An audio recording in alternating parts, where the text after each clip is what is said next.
Subscribe करें हमारे YouTube channel साधना gold को और पाएं वीडियोस सबसे पहले। बेल आइकन दबाना ना भूलें। कि बेटे या बच्चों का फर्ज है अपने माता पिता से पूछते रहना कि हम आपके लिए क्या बेहतर कर सकते हैं। ये बच्चों का धर्म है। प्रत्येक बच्चे को, युवाओं को चाहिए, जब वो युवा हो गए हैं, अपनी जिंदगी, अपनी गृहस्थी संभाल रहे हैं, तो उस बीच उनकी एक सबसे बड़ी जिम्मेदारी है अपने माता पिता को संभालना, अपने माता पिता का ध्यान रखना। क्योंकि जो जिंदगी है ना, इस जिंदगी में हम जो भी हैं वो उन माता पिता की बदौलत है। और जो व्यक्ति ये भूल गया उसको परमात्मा पहले भूलता है।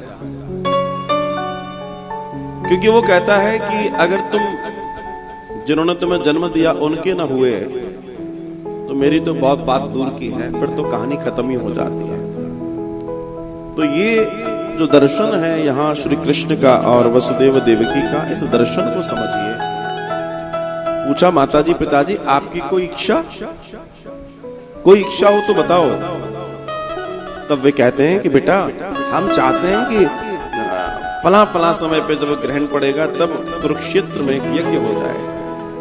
और इस विचार को करके श्री कृष्ण प्रसन्न होते हैं। बोला आप जैसा कह रहे हैं वैसा हम करेंगे।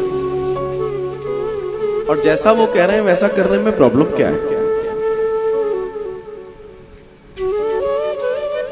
माता पिता वैसे ऐसा ज्यादा कुछ भी नहीं कहते, क्योंकि उन्हें मालूम है कि स्थितियां क्या है, परिस्थितियां क्या है। वे तो हमेशा वो कहते हैं जिसमें हमारा भला होता है। वो 10 बात अगर हमारे भले की कहेंगे और एक बात अपने लिए कह रहे हैं तो प्रॉब्लम क्या है?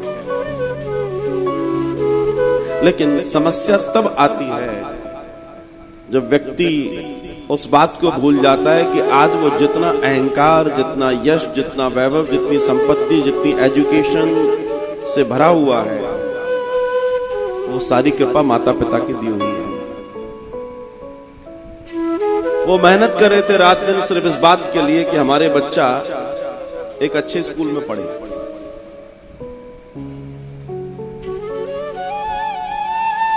वो बाजार में तुम्हारी जिद पर तुम्हें वो कपड़ा, तुम्हें वो जूते, वो तुम्हें कपड़े खरीदवा रहे थे जो उन्होंने उस कीमत के कभी नहीं पहने।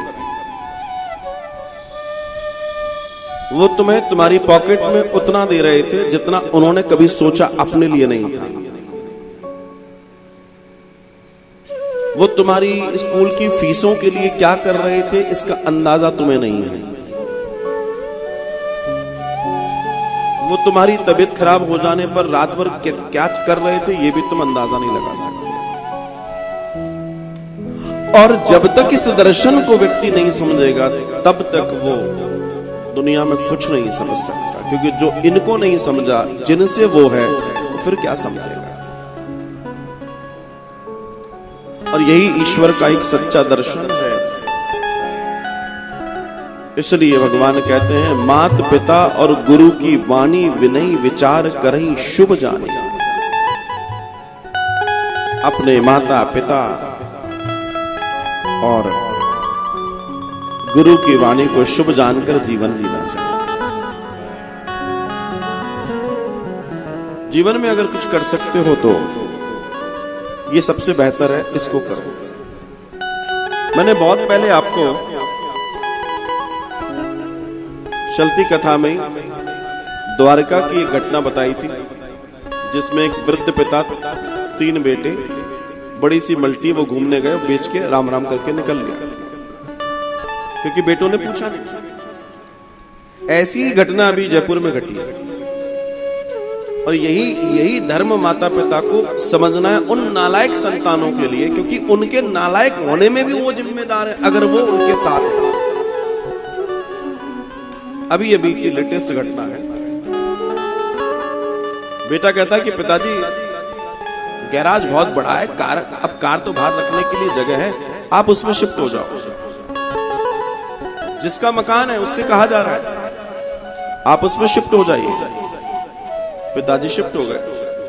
पिताजी समझदार थे, ब्रेव थे, धर्म को जानते थे और मोह माया से थोड़े से दूर थे। 15-20 दिन हुए, पिताजी ने बच्चों को बोला, बेटा मैंने तुम्हारे लिए बढ़िया सा ये टूर है, इसको करो, जाओ बच्चों के साथ घूमो। बच्चे घूमने गए, बढ़िया टिकट करवा के दिया 10-12 दिन का। और पिताजी ने दूसरे दिन करोड़ों की प्रॉपर्टी अपने हिसाब से बेची, अपने लिए जहां जो व्यवस्था करनी थी वहां कर ली, उनके लिए किराए के घर में सामान शिफ्ट करा दिया। बच्चे लौट कर आए, बोला आपकी पत्नी को प्रॉब्लम थी चेंज करने के लिए, रहने के लिए, मेरे वजह से प्रॉब्लम थी। तो फिर मैंने कहा प्रॉब्लम ही खत्म कर दे, मैं ही चला जाता हूं, जा संभाल अपने किराए के मकान को, 1 साल का किराया भर दिया है, टेंशन मत ले, इतना तो फर्ज मेरा है। ये होना शुरू होना चाहिए। ये होना शुरू नहीं होगा ना, तब तक साहबजादे लोग अपने आप को साहबजादा ही समझते हैं। ये समस्या है समाज में। आज की सबसे बड़ी विकृति है कि अपने ही माता पिता को भूल जाना, बाकी सब याद रहता है।